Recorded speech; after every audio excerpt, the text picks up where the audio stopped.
Le Breton Évrard avait enregistré les commandes, puis était descendu chercher hamburgers et frites pour toute la brigade. La distribution du retour s'achevait et, tassés sur la terrasse devenue trop petite, les flics plongeaient le nez dans le sac en papier brun, vérifiant que l'intégralité du menu s'y trouvait bien. Pilou trottait de l'un à l'autre à la recherche du maillon faible. Merlot entama son cheese avec une mine d'aventurier explorateur. Il découvrait les terres vierges de la malbouffe et mordit gaillardement le pain mou. Un flot de ketchup s'échappa de l'arrière du hamburger. Tel un surfeur vacillant, le cornichon en rondelles glissa sur la sauce et vient s'échouer sur la cravate déjà maculée du capitaine. Sans s'émouvoir, celui-ci attrapa une serviette en papier et, d'un frottement rapide, décrocha le condiment qui atterrit sur les tomates de la terrasse. Le chien alla renifler l'impact, mais, peu convaincu, il préféra attendre la chute du steak. Lewis désigna l'animal et déglutit avant d'articuler à l'intention de Rosière. « C'est pilote comme Senna ou comme les avions ? » ?»« Non, c'est pilote comme les épisodes. Le premier d'une série. » Dax, surpris, cessa de mâcher. « Tu veux prendre plusieurs chiens ? » ?»« Non, une série télé. » Évrard referma le couvercle en plastique de la salade qu'elle avait à peine entamée. Elle sortit un paquet de petits beurres du sac Monoprix posé au pied du transat et déchira l'emballage. Tout en croquant dans les quatre coins de son biscuit, elle proposa le paquet alentour. Dax tendit une main intéressée. « Je te parie 10 € que tu ne peux pas en manger 3 en 1 minute, glissa Évrard. « Pas d'argent, intervient aussitôt Capestan. « Combien en 1 minute ? 3, répéta Évrard, en hochant la tête pour signifier qu'elle entérinait la consigne. Seulement, fit Dax en pouffant. Impatient d'en découdre, il se campa sur ses jambes, bras le long du corps, il secoua ses mains et fit pivoter son crâne pour se dénouer la nuque. « Envoie, dit-il sobrement. Un attroupement se forma rapidement autour du champion. Ce défi idiot évoquait vaguement quelque chose à Capestan. Des vidéos sur YouTube ou un film, peut-être. 3 petits beurres en 1 minute. La tâche semblait dérisoire, mais se révélait quasiment impossible. Une saine occasion de se ridiculiser entre collègues. Dax enfourna les 3 biscuits d'un coup et actionna ses mâchoires avec frénésie pour réduire la masse. Adossé à la baie vitrée, Capestan l'observait de loin en piquant pensivement dans ses frites. Le Breton en profita pour s'approcher et l'aborder à voix basse. « Pour l'absence de chat, je suis d'accord avec vous, c'est bizarre. Si on veut en avoir le cœur net, faut chercher la caisse. » Capestan se redressa pour marquer son attention. Le Breton poursuivit sur le même ton. « En appelant le vétérinaire le plus proche de chez Marie Sauzel, on aura la date de la dernière visite comme l'état de santé du chat. Et le véto saura si l'animal avait une caisse de transport. Si cette caisse n'est plus dans la maison, c'est que le meurtrier est parti avec. Marie aurait pu la jeter à la mort du chat.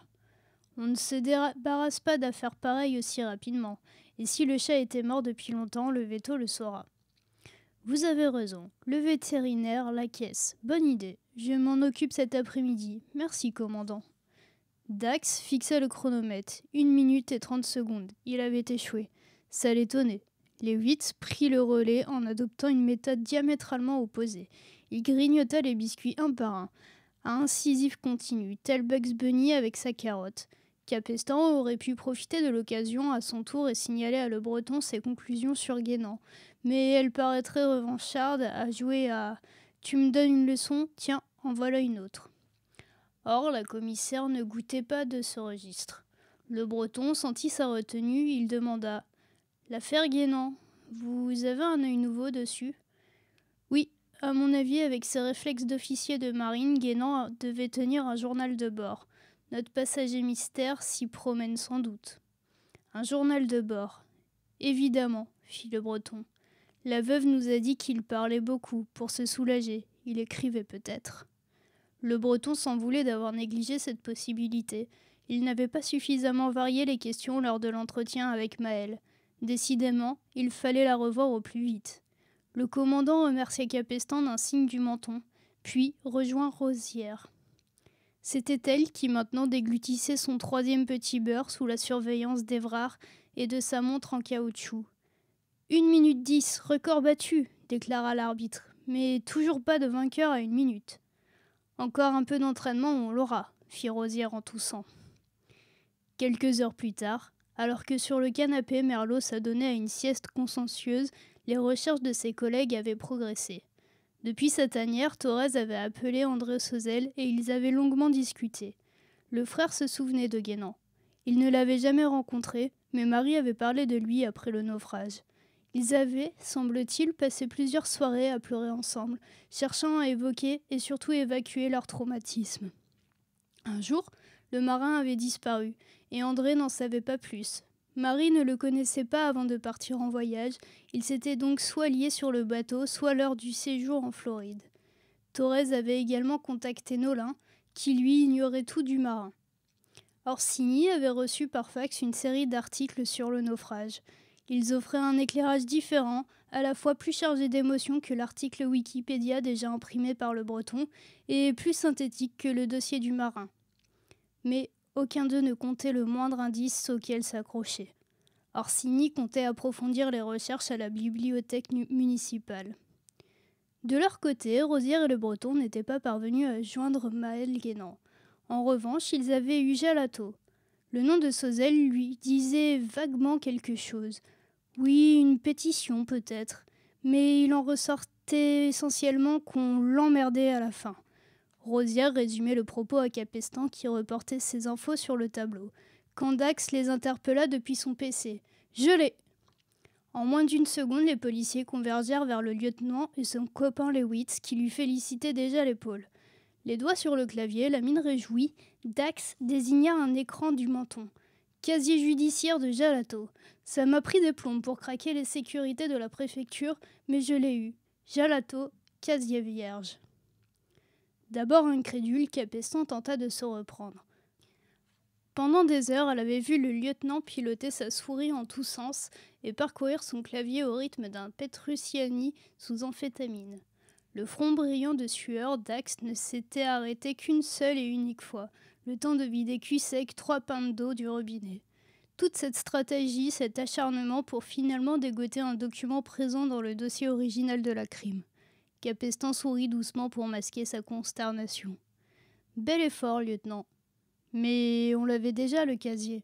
Rosière a appelé pour le réactualiser. Je vous en ai parlé tout à l'heure. Ah. Dax se mâcha la joue quelques instants. Ben, justement, j'ai entendu casier, j'ai cherché. Capestan acquiesça comme si cette conclusion se justifiait pleinement, puis se dirigea vers la cuisine. Elle avait besoin d'un bon café. Elle déplia un filtre en papier et le positionna dans la machine. La voix rigolarde de Rosière, qui fumait en compagnie de Le Breton, lui parvient de la terrasse. La bonne blague, la mémoire dans les mains. Un peu dans la tronche aussi, ça n'aurait pas nui. Le mec, il sait chercher, c'est juste qu'il ne comprend pas quoi. Non mais tu vois le tableau, fit-elle en se tournant vers Le Breton pour quitter son assentiment. Elle n'obtint aucune réaction, mais poursuivit avec le même entrain. Dans toutes les équipes, t'as un génie de l'informatique. Nous, non. Nous, on a un con de l'informatique. Elle pouffa. On n'est pas arrivé, je te jure, on n'est pas arrivé. Le Breton, à côté d'elle, ne commentait pas, ne répondait rien. Était-ce de l'indifférence ou un refus ancré de médire? Capestan n'aurait rien affirmé, son intuition penchait néanmoins pour la seconde option. Elle les rejoignit bientôt, suivie d'Évrard et de Lévite. Tout en remuant le sucre dans son café, elle partagea un dernier motif d'étonnement avec ses collègues. Je n'ai pas trouvé la liste des passagers dans le dossier de la crime. Il y a celle des pétitionnaires dans le pavé de Guénan, mais rien sur l'embarquement. Rosière et Le Breton secouèrent négativement la tête. Eux non plus ne l'avaient pas eu en main. Pas de problème, je vais régler ça avec la compagnie maritime américaine, fit Évrard, en regardant sa montre pour calculer le décalage. Je les appellerai ce soir.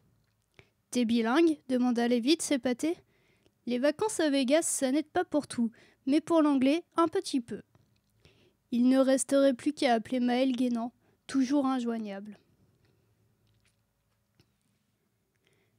Louis-Baptiste Le Breton était installé dans l'arrière-salle d'une cantine vietnamienne de la rue Volta. Perché, à côté des tubes néons, une télé diffusait des clips vidéo sans le son. Le commandant la regardait sans la voir, tout en mélangeant son boboon à la sauce nem. Le grand bol à la main, il égouttait les nouilles au bout de ses baguettes, quand son iPhone vibra sur la table en formica. Maël Guénan. Il reposa bol et baguette et s'essuya les doigts dans sa serviette en papier pour répondre. « Allô ? Bonsoir, désolé de vous rappeler si tard, j'ai passé la journée à la campagne avec mon fils pour son anniversaire. C'était merveilleux, mais il n'y avait pas de réseau. Pas de problème. On peut se voir demain matin si vous voulez. Je ne sais pas ce qui se passe en ce moment, tout le monde veut me parler. »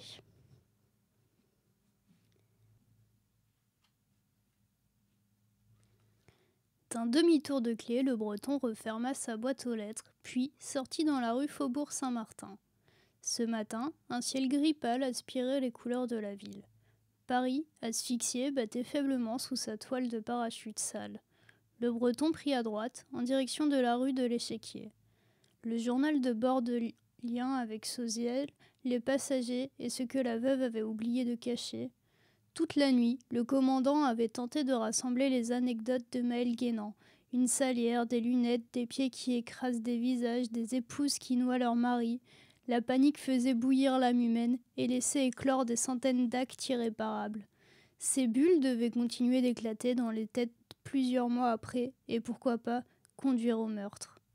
En tournant dans la courte rue Mazagran, le Breton aperçut 3 voitures de police. Les gyrophares tournaient en silence. Des agents en uniforme allaient et venaient. Ils installaient un périmètre de sécurité autour de l'immeuble de Guénan. Des voix métalliques jaillissaient des talkie-walkies distribuant des ordres.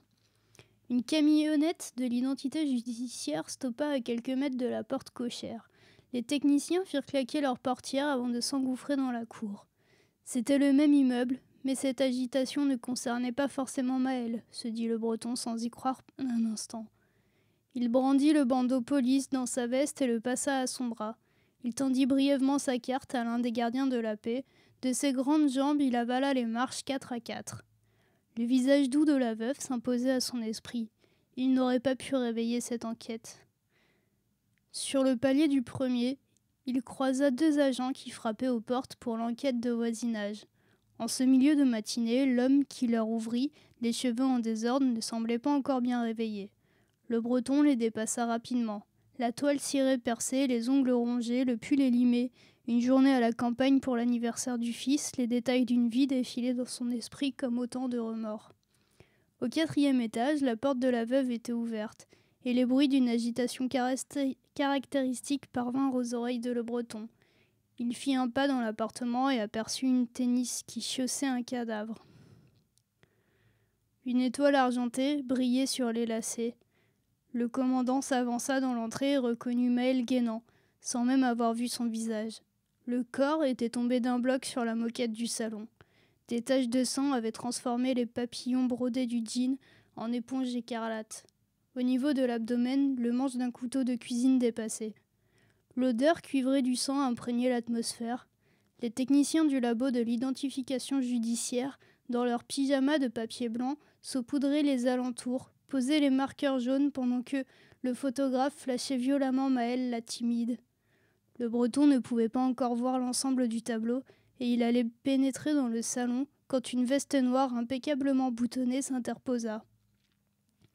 Elle était surmontée d'un visage en lame de couteau, au teint brun, à l'œil attentif. Le Breton reconnut le commissaire divisionnaire Valincourt, directeur des brigades centrales.